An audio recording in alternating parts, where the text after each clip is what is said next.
Hey, you good? Yeah. I got to see Heart Eyes early, and before this new slasher drops on February 7th, which is next Friday, let's talk a little bit about this one spoiler-free.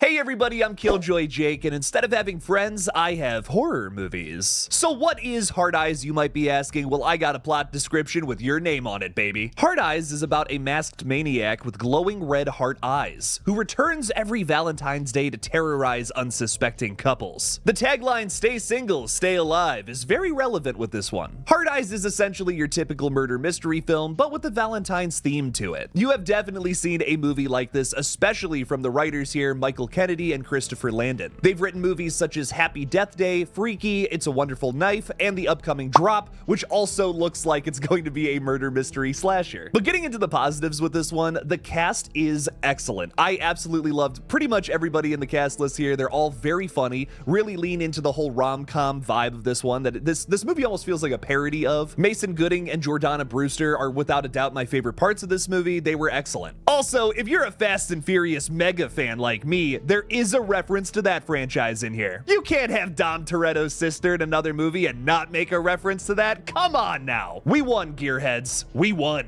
This film really leans into its concept, the idea of what if you have this typical rom-com, these two characters who are falling in love with each other, but a slasher villain is trying to cut them up into little tiny pieces. One of the biggest things I loved about this film is it commits to the bit, it never loses focus on that. Also, while we're on the topic of cast and crew, there is one of the funniest director's cameos in this movie that I have ever seen. This film was directed by Josh Rubin, who has done movies like Scare Me and Werewolves Within before, and he gets to pop into this movie for literally one scene, and it is so funny. Look out for it. It's right up there with Peter Jackson eating the carrot in Fellowship of the Ring. Some more positives with this film is I feel like our slasher villain here, Heart Eyes, is badass. The opening scene of this movie establishes this guy as a real threat. The opening scene of this film is super bloody and tremendously over the top, making it easily my favorite moment from the entire film. And throughout the entire movie, there are great kills. I think my favorite is even right at the end, which I can't talk about because that would be a spoiler. It's not one of those kills like from Terrifier or In a Violent Nature where you've just never seen something like that before. It's something that's already been done, but the way it's done is very specific and really interesting to me. It's the one kill that was still bouncing around my brain when I was leaving the theater. I really enjoyed that one. Sounds like I'm sick in the head, doesn't it? But unfortunately, I did find some cons with this film, some things I just wasn't crazy about. The big problem with the mystery in Heart Eyes is that the film tries to set up another character as a red herring earlier on, but it's done so poorly that it's obviously this other person. The reason I say it's done poorly is that you, the audience, know this person is not the killer because of some other stuff that ends up happening.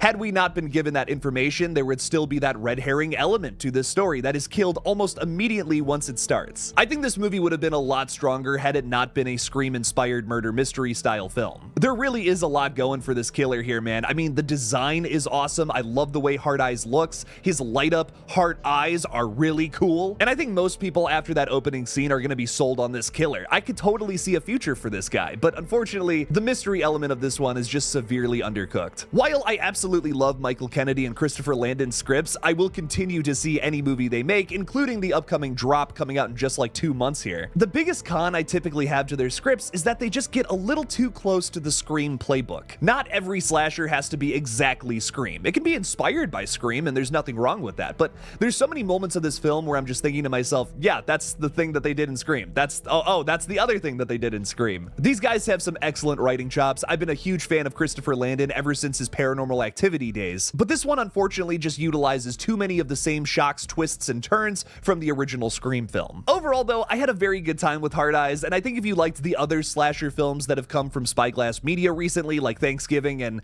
the other 2 Scream movies that they've made, I think you're gonna like this one. Take your boo to go see Heart Eyes on February 7th, which is literally next week, or for Valentine's Day the week after. Hey everybody, before we wrap up today's review, please make sure to subscribe to this page for more horror movie reviews just like this. We are getting really close to 30,000 subscribers, so please help us reach that goal here soon. Thank you to everybody who supports this page in any sort of way. Are you guys excited for Heart Eyes? Let me know down in the comments below. Thank you all for watching. Please subscribe, and as always, don't forget to kill it out there, y'all.